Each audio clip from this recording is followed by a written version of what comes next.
Good morning, everyone. I'm Rachel Slavik, and this is NBC 33 News Morning Edition. We are seeing some of the strongest wind and rain right now in Baton Rouge. You can see behind me here, this tree is down. We have boxes of ready-made food, 2 bags of ice. You also get 2 bottles of water, 2 packs of water like this. You have to have your own electrician come and fix it. You then have to get a permit, and that has to get approved before then you can get power. So you'll want to check into those steps. The EBR Parish website has details on that. All right, thank you, David. Just be sure to get some mittens because, like you said, it is pretty cold out there. Yeah.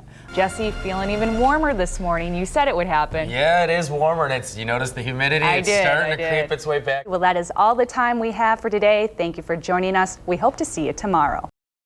Well, topping our news this morning, after nearly 2 years of hearing about the candidates, now is the time to cast your ballot. Voters will head to the polls to choose a new president of the United States. Well, some people just can't wait to cast their ballot. Groups of anxious voters in Atlanta, Georgia, even camped out to make sure they would vote early today.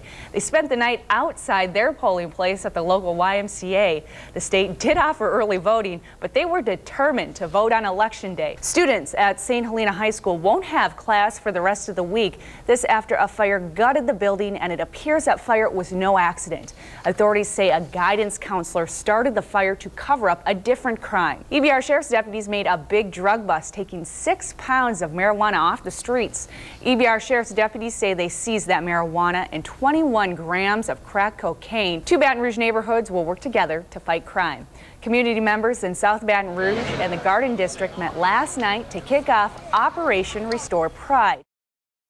It is 8:01. Well, gas prices just keep falling, but you don't hear us complaining.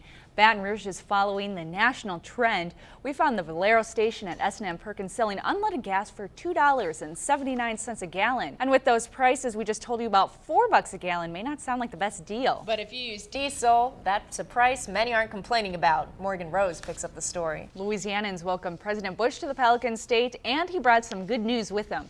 A White House spokesperson said the president is considering a second round of stimulus checks. No new taxes probably sounds pretty good, and Governor Bobby Jindal made that promise yesterday, though it does come at a cost. Especially since the state has a $1 billion shortfall next year. Some call it an accident waiting to happen. A local bridge is ranked as unsafe, and buses full of kids travel across it every day.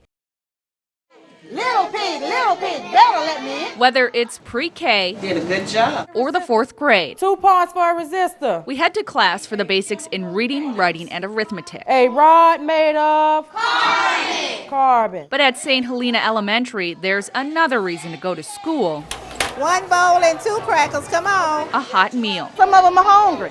Lunch is an important time. They really enjoy their meals. Make sure you eat that salad. It's a guaranteed meal in a district where 95% of the students live in poverty. It helps.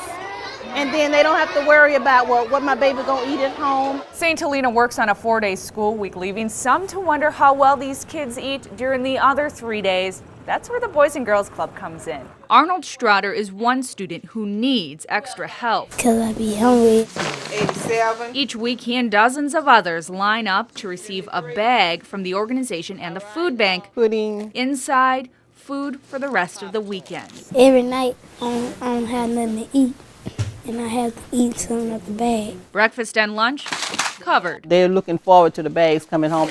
You got a lot of good treats in it. And the charge for these goodies, a bargain considering the situation some of these kids face. Starving. Just 3 days a week at the Boys and Girls Club. Our enrollment was still low, so we decided to try the food. It's very great to have them bags. What's your name, darling?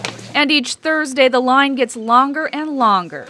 The youngest among us now carrying a very adult responsibility. In St. Helena, Rachel Slavik, NBC 33 News.